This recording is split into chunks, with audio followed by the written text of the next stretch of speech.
Greetings! In this video I'm going to provide some playing recommendations for the Andante found on page 80 of the Christopher Parkening Classical Guitar Method Vol.1.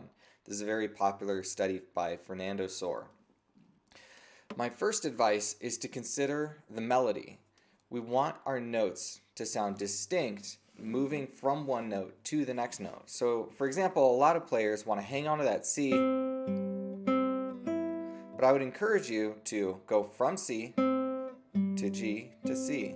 Bum, bum, bum, bum, bum. Imagine a voice singing this. They can only sing one note at a time. They're not just letting them ring out. And this matters because we're going to have places where the melody does something that hangs over what the bass line is doing. So for example, in the fourth measure, the bass goes G, 2, 3, F, E. It's kind of like hanging on. I know there's a rest on that third beat. And then we have this F to E, while the top line goes B, D, G, C, G, C. And we want that to sound distinct. So that we can hear both of those voices moving, which means both voices need to be played loudly enough that they can be heard doing their individual movement, but we also need those notes to be cut off. That D needs to end so that we have a strong sense of moving to G and then on from there. At the end of the piece, we have a similar situation. The second to last measure, we have this E, C, D. A lot of people want to hang on to that D and just have that G be a little accent. It's like a suspension release, but it's actually E, C, D, G, C. So I'd encourage you just to bring out that melody. It's sort of like a lullaby or a children's song. During the middle section, we have our... I would encourage you to play these lower notes, these open Gs on the third string, as an accompaniment, because we have this half note marked in the top line. So those Gs are just texture. And on that 10th measure, I like to do short, short, long. I don't think it sounds good to have the melody go D, E, D, G, G, G. I think it sounds a lot better and just more appropriate to what's being written. But if you disagree with me, that's totally fine. You can interpret this however you want. Just do your best to really make it come alive. Again, I like to have that D ring out. We have our half notes moving up.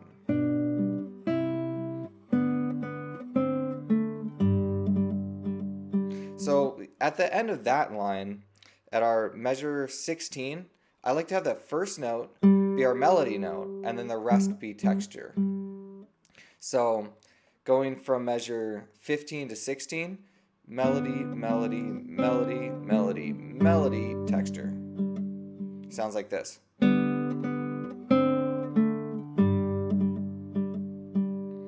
that's just a creative way to kind of bring it alive. You could just play it as though they're all melody. That sounds a little strange to me, but it can work. And then we have more half notes. And this line moves us into our A section, where we have a little bit of a variation on what we did for the first two lines. The other main thing I want to focus on is just how to use the guitar's tonal qualities to really bring this piece alive. So one thing that you can do on the guitar is play right over a node. So node is basically a division point on the string. So for example, if I have an open string, the middle node is the 12th fret. And you probably know that there's a harmonic right there. If I were to lightly touch the string, pick, and then release, I get a harmonic. Well, if I play right there, it gets this juicy sound. And one thing that you can do is you can follow the notes. So for example, starting from the beginning of the piece, I can shift around. I kind of have to imagine what my fingers are doing with my left hand and follow that many frets up from the 12th fret in order to get whatever fret I'm at. So here it's first fret, open, first, open, third. Takes a little practice, and you have to have the piece solidly memorized so that you can look at that right hand, because it requires a lot of very precise movement. It also requires you, I would encourage you to be able to do this without looking at your left hand either. So no looking at your left hand, no looking at the music, because you don't want to be looking at this, looking at this, looking at this, looking at this. It looks really silly and it just doesn't work. It sounds choppy. And if you record yourself trying to do that, you'll see exactly what I mean. So in order to do that, you really need to, in order to do it well, you need to memorize the music. You need to memorize the left hand to the point that you can play it without looking at it.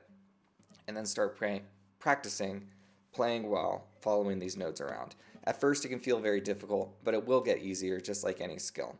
This is also very similar to simply playing artificial harmonics. If I were to, instead of picking with this finger, I'm going to do a place with my right index finger and pick with my right ring finger. It's that same point that we're looking for, that node halfway up the string. When I play, for example, the 3rd fret on the 1st string, I'm changing the halfway point of the string from fret 12 to fret 15.